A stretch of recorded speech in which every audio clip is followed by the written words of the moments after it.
በበርካታ አዳዲስ የለውጥ እሳቤዎች ውስጥ እየተጓዘች የምትገኘው ኢትዮጵያ የዜጎችን አኗኗር ምቹ የሚያደርጉ ኢኒሼቲቮችን እየተገበረች ሲሆን የገጠር ኮሪደርም ከሀገሪቱ የለውጥ ጉዞ ትሩፋቶች መካከል አንዱ ተደርጎ ይጠቀሳል። ይህ ስራ የህብረተሰቡን ኑሮ በመሰረታዊነት ለመቀየር ኢኮኖሚ፣ ማህበራዊ ልማትና የስነ ምህዳር ልማት ላይ የሚያተኩር ነው። በተፎካካሪ የፖለቲካ ፓርቲ አመራሮች እይታ ይህ ኢኒሼቲቭ ለገጠሩ ማህበረሰብ ያለው ፋይዳ ከፍተኛ የሚባል ነው። የገጠር ኮሪደር ልማት ተብሎ የተጀመረው ነገር በንብ እርባታ በዘመናዊ ንብ ቀፎዎችን በደንብ ማየት ችለናል።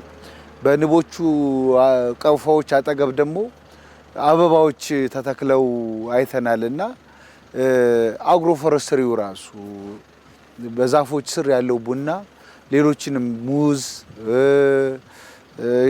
ሻይ ቅጠል ብዙ የግብርና ምርቶች አይነቶችን ማየት ይችላል። ይሄ በራሱ ትልቅ ምሳሌ ሊሆን የሚችል ለሌሎች ክልሎችም እንደ ልምድ ወስደው ስኬል አፕ ሊያደርጉት የሚገባ የገጠር ቴክኖሎጂዎችን ማየት ይችላል። ከከተማው ወጣ ወዳለ ወረዳ ነው የጎበኘን ያለነው። በግራ በቀኝ የተሰሩ ስራዎች በጣም ጥሩና ለሌላም ተሞክሮ የሚሆኑ ደስ የሚል ስራ ነው ያየነው። ከከተማው ወደ አጋሮ የሚሄደው መስመር ላይ ግራና ቀኝ ገበሬዎቹ የሰሩት የችግኝ የሙዝ ተክል አጥሩን በቅርቃሃ ያጠሩበት መንገድ መኪና የነዳ ስትሄድ በራሱ በጫካ ውስጥ እንደምትሄድ የሆነ ደስታ ውበት የሚሰጥ ነገር ነው ያየሁት።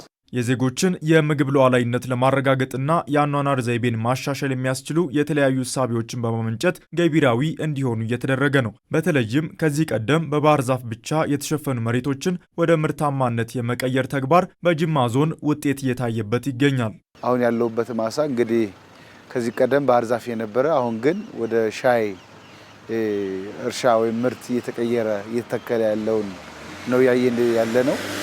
ይሄ ደግሞ የግብርናን ምርትና ምርታማነትን ለማሳደግ የሚደረገውን ጥረት ሊያግዝ የሚችል የምግብ ዋስትናንም ማረጋገጥ የምንችልበት ሂደት ነው እየተመለከትን ያለነው። ዛፎቹ ተነቅለው በቡና ጫቶች ተነቅለው በሻይ ቅጠል ማሳው ተሞልቶ ዘመናዊ የንብ ቀፎ ባህላዊ የንብ ቀፎ ተሰቅሎ ሳይ እጅግ በጣም ነው የተማረኩት። የገጠር ኮሪደር ልማት ሀገሪቱ ከተያያዘችው የለውጥ እሳቤ አኳያ በተለይም ጽዱ፣ አረንጓዴና የበለጸገ የአርሶ አደር መንደር እንዲሁም የገጠር ሀብትን ይፈጥራል። አርሶ አደሩ ጓሮውን በዶሮ በአትክልትና ፍራፍሬ እንዲሁም በማርና ወተት ምርት የተትረፈረፈ በማድረግ ዘመናዊና ቀላል የአኗኗር ስልት እንዲከተል የሚያደርግ ነው። በአንድ በኩል ይሄ ኮመርሻል ገቢ ማስገኛ፣ በሌላው በኩል አካባቢውን የማይጎዳ እዛው ተጠቃሚ ሰዎች የሚሆኑበት ሁኔታ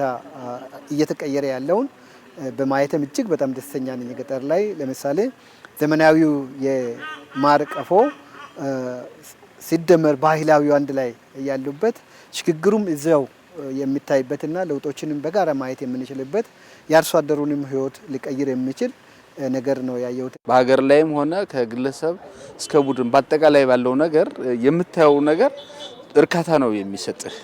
ከዛ አሁን ጅማ አካባቢ አብዛኞቹ የተተከሉ ሙዞችን አይተናል። ሙዝ በአንድ አመት ውስጥ ነው የሚደርሰው። የሰውንም ኢኮኖሚካሊ ችግር ይቀርፋል። የንብ እርባታ ሙከራ ያ ወደ ገንዘብ ሲቀየር ከእርካታ በላይ ኢኮኖሚካሊም የሚያመጣው ለውጥ አለ። ገጠር አካባቢዎች እየዘመኑና እየበለጸጉ ሲሄዱ የአኗኗር ዘይቤያቸውን ይቀይራሉ። ይህንንም ተከትሎ የተሻለ ሀብትን የሚያፈሩበት እድል ይፈጠራል። እናም በጅማ ዞን ይህንን በአይናቸው የተመለከቱ የፖለቲካ ፓርቲ አመራሮች በፖሊሲ ጉዳዮች ላይ መፎካከር እንጂ መሰል ልማቶችን መደገፍ ከሁሉም ፖለቲከኞች የሚጠበቅ ተግባር እንደሆነ አስገንዝበዋል። ኢትዮጵያ እጅግ በጣም በቅርብ ጊዜ ውስጥ ማደግ መበልጸግ እንደምትችል ያየንበት ነው። የግድ የገዢው ፓርቲ አባል መሆን አይጠበቅብህም ያዩትን ነገሮች ለመመስከርና እኛም ከተቃዋሚ ጎራ ነን። ነገር ግን ያየነውን ነገር ጥሩ የተሰራ ነው፣ መስተካከል መታረም ያለበትን ነገር መታረም አለበት ብለን አገር ወደፊት እንድትቀጥል መስራት ይጠበቅብናል ብለን እናስባለን። እንደዚህ አይነት የልማት እንቅስቃሴዎች በሚኖሩበት ሰዓት መደገፍ ከኛ ይጠበቃል። ትግላችን መሆን ያለበት በሐሳብ ትግላችን መሆን ያለበት ባለን አይዲዮሎጂ ነው። የኛን ይዘን የምናራምደውን አይዲዮሎጂ ህዝቡ ከገዛና ከመረጠን ይሄ የተጀመረውን ማሳደግ ነው፣ ወደ ተሻለ ደረጃ መውሰድ ነው።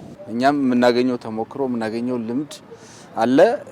የበለጠ ደግሞ አንዳንድ ጊዜ እኮ እኛ የምንሰጣቸው ሀሳቦች ትክክል ሆነው መንግስት ይሰራቸዋል። በተዘዋዋሪ ከተሰራ ምንም ችግር የለው። በአይን የሚታይ በእጅ የሚዳሰስ ነገር ነው ያየነው። ያንን ጥሩነቱን መልካምነቱን መመስከር ማየት ጥሩ ነው። የፖለቲካ ፓርቲዎች በሀገራዊ ልማቶች ላይ በመሳተፍ ኢትዮጵያን ወደ ተሻለ ምዕራፍ ለማሸጋገር በሚደረገው ስራ ላይ የበኩላቸውን መወጣት እንዳለባቸውም አስረድተዋል።